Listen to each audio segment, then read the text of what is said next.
इस वीडियो में हम आपको बताएंगे क्लास 8 क्लास का इंग्लिश सब्जेक्ट है, अंग्रेजी बुक है 8 क्लास का एनसीईआरटी का उसका लास्ट चैप्टर जिसका नाम है द रिसाइकलिंग रैप।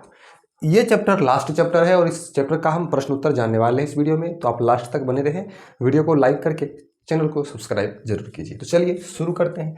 देख लीजिए, हमारा फर्स्ट क्वेश्चन है B.1.1 में answer the following questions hourly. निम्नलिखित प्रश्नों का उत्तर मौखिक रूप से दीजिए। क्वेश्चन है what according to the poet is the only way to save this planet for future generation.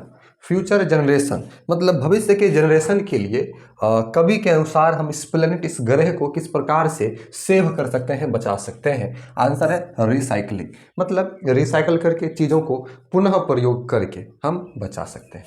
दूसरा क्वेश्चन है where should the waste material be stored, मतलब जो खराब चीज़ें होती है, बर्बाद चीज़ें, उसे कहाँ पर स्टोर करना चाहिए। इसका आंसर होगा इन सेव ए कैन, एक बर्तन होता है ना कैन, उसी में सेव करना चाहिए इसे। अगला प्रश्न है what should one do with the bottles before putting in the waste box, मतलब वेस्ट बॉक्स, जो वेस्ट खराब जो बक्सा रहता है उसमें किसी बोतल को डालने से पहले कोई क्या कर सकता है, क्या कर सकता है, क्या उसे करना चाहिए। तो आंसर हुआ save then as not be broken, उसे बचा कर रखना चाहिए, तोड़ना नहीं चाहिए ताकि उसका दोबारा इस्तेमाल हो सके।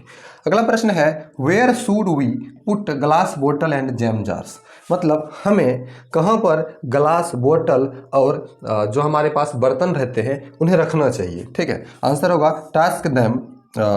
Task them to the bottle bank. Take होगा यहाँ पर, टास्क नहीं होगा, टेक होगा। Take them to the bottle bank, उसे बोतल बैंक में जमा करवा देना चाहिए ताकि क्या हो, उसका दोबारा रिसाइकल हो पाए, यूज हो पाए। ठीक है, आगे बढ़ते हैं। चलिए अगला प्रश्न, 5वां प्रश्न है। अगला प्रश्न देख लेते हैं। देखिए अगला प्रश्न हमारा है विच हाउस, अगला प्रश्न है विच हाउस होल्ड आइटम, कौन से घर में रहने वाली वस्तुएं according to the poet can be recycled, कवि के अनुसार जिसे हम पुनः प्रयोग में ला सकते हैं। मतलब वह कौन से घरेलू आइटम्स हैं जिन्हें हम घरेलू उपयोग में ला सकते हैं, दोबारा उपयोग में ला सकते हैं। देख लीजिए, आंसर होगा old newspaper, old glass bottles and jam jars and drink can. देखिए पुराने न्यूज़पेपर, पुराने ग्लास, पुराने बोटल्स और पुराने बर्तन, पुराने पीने वाले जो बर्तन होते हैं, ड्रिंक कैंस, इनको हम दोबारा यूज कर सकते हैं। तो खत्म हुआ। आगे है B.2.2 में answer each of the following questions in about 30 words, मतलब निम्नलिखित प्रश्नों का उत्तर लगभग 30 शब्दों में दें, 30 शब्दों में।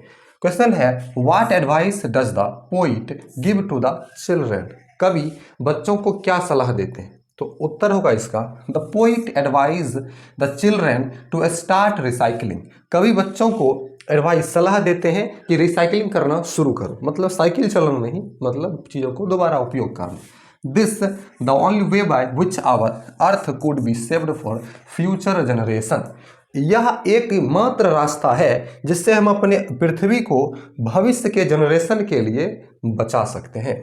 अगला प्रश्न है what method does the poet suggest to dispose of the empty drink cans, कवि बोल रहे हैं किस विधि से हम, कभी कह रहे हैं कि कभी किस विधि को सजेस्ट, सुझाव दे रहे हैं कि इम्पटी, खाली जो बर्तन होते हैं उसे हम डिस्पोज कर सकते हैं, मतलब खत्म कर सकते हैं। लिस्ट स्टेप्स, उस स्टेप का लिस्ट बनाइए। देखिए to dispose of the empty drink cans, मतलब जो खाली बर्तन होते हैं उन्हें डिस्पोज करने के लिए the poet suggest that after using them wash it, squash it, squeeze it, making it flat and thin. देखिए उसे क्या करना चाहिए, धो देना चाहिए साफ करके, उसे स्क्वैच और स्क्वीज करके फ्लैट एंड थिन, पतला बना जाना चाहिए। मतलब इसको देखते हुए आप बेचते हैं तो उसे फोड़ फाड़ के पचका देता है, फोड़ना नहीं, बस पचका करके पतला बना करके जमा कर देना है ताकि आगे उसका रिसाइकल हो पाए, पुनः उपयोग हो पाए। आप देखते हुए पेपर, कागज इत्यादि चीज़ों का होता है ना दोबारा इस्तेमाल, वही रिसाइकलिंग होता है। अगला B.2.3 में है answer each of the following questions in about 60 words, निम्नलिखित प्रश्नों का उत्तर 60 शब्दों में दे। देखिए list all the don'ts that the poet has suggested to save for the future generation, मतलब कवि जो सुझाव दिए हैं जो करना नहीं चाहिए भविष्य के जनरेशन के लिए, उसका लिस्ट बनाइए। तो आंसर देखिए, the don'ts that the poet suggest to save for future generation are, जो चीज़ कभी नहीं करने के लिए कहा फ्यूचर जनरेशन के लिए, वो इस प्रकार से हैं। नंबर 1 है, don't throw away the old newspaper, पुराने न्यूज़पेपर को फेंकना नहीं है। Don't just take the old newspaper and dump them on the tip, और पुराने, don't just take the old newspaper, पुराने न्यूज़पेपर लेकर उन्हें बर्बाद नहीं करना चाहिए। Don't chuck away the empty drink can, और जो हम लोग कोई चीज़ पीते हैं, पानी बोतल जो होता है, तो वह सारे खाली डब्बे को आप बर्बाद मत कीजिए, फोड़िए मत। नो मोर पुसी फुटिंग, नो मोर क्लैप ट्रैप, आप बैठने से कुछ नहीं होगा, आप ज़्यादा बैठो नहीं, आराम नहीं करो, बस काम पर ध्यान दो। ठीक है, आगे है आपका, लाइक कर दीजिए वीडियो को। देखिए अगला प्रश्न,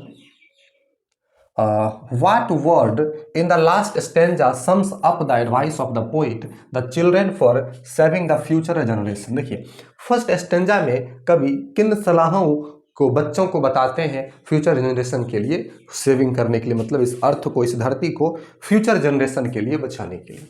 आंसर होगा the words in the last stanza that sums up the advice of the poet to the children for saving the future generation are, मतलब लास्ट स्टेंजा में जो कवि फ्यूचर जनरेशन के लिए, मतलब फ्यूचर भविष्य के जनरेशन के लिए बच्चों को जो बोलते हैं चीज़ों को बताने के लिए, उसका सम सब मतलब क्या होगा, उसका इकट्ठा कहने का मतलब, we have got to start recycling, हमें रिसाइकलिंग शुरू करना चाहिए। It's the only way to save this planet for future generation, भविष्य के जनरेशन के लिए एकमात्र रास्ता है इस ग्रह को बचाने का।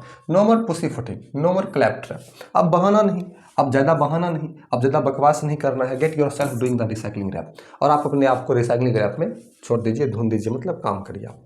Why has the poet repeated the first stanza at the end the poem, मतलब कभी प्रथम स्टेंजा को, पहले में जो 4-5 लाइन है उन्हें लास्ट में कभी पहले में जो 4 लाइन 5 लाइन है उन्हें लास्ट में कभी क्यों दोहराते हैं? तो आंसर होगा the poet has repeated the first stanza at the end of the poem to emphasise और अंडरलाइन हिज प्राइम वर्ड्स। देखिए कभी इसीलिए दोहराते हैं लास्ट में भी फर्स्ट स्टेंजा को, क्योंकि कभी चाहते हैं कि आप उस बातों को ध्यान रखें, अंडरलाइन करें, दोबारा बल दे रहे हैं।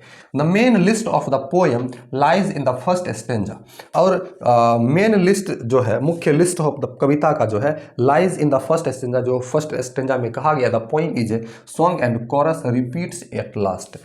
ये जो कविता है एक गीत है, एक धुन है, जिसे लास्ट में, अंत में रिपीट किया गया, दोहराया गया। So the first stanza is repeated at the end too, इसीलिए प्रथम स्टेंजा को लास्ट में, अंतिम में भी दोहराया गया, रिपीट किया गया।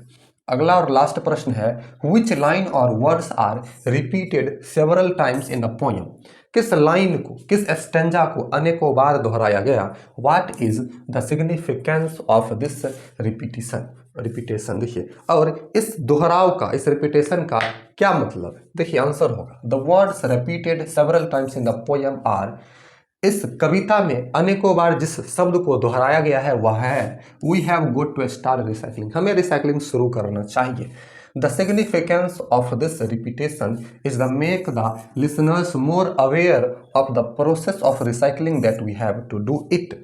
देखिए the significance of this repetition, इस दोहराव का सिग्निफिकेंस ये है, मेक द लिसनर्स, सुनने वालों को, अवेयर मतलब अवेयर करना, बताना है, प्रोसेस ऑफ रिसाइकलिंग का प्रोसेस बताना है, that we have to do it, जो हमें करना चाहिए, जो हमें रिसाइकलिंग करना चाहिए। ठीक है, तो इस वीडियो में हमने आपको लास्ट चैप्टर क्लास 8 के इंग्लिश का लास्ट चैप्टर जो है द रिसाइकलिंग रैप का सारा प्रश्न उत्तर बताया, और यही चैप्टर नहीं, पूरे क्लास 8 का 1 से लेकर 17 तक सारे चैप्टर का उत्तर बताया है।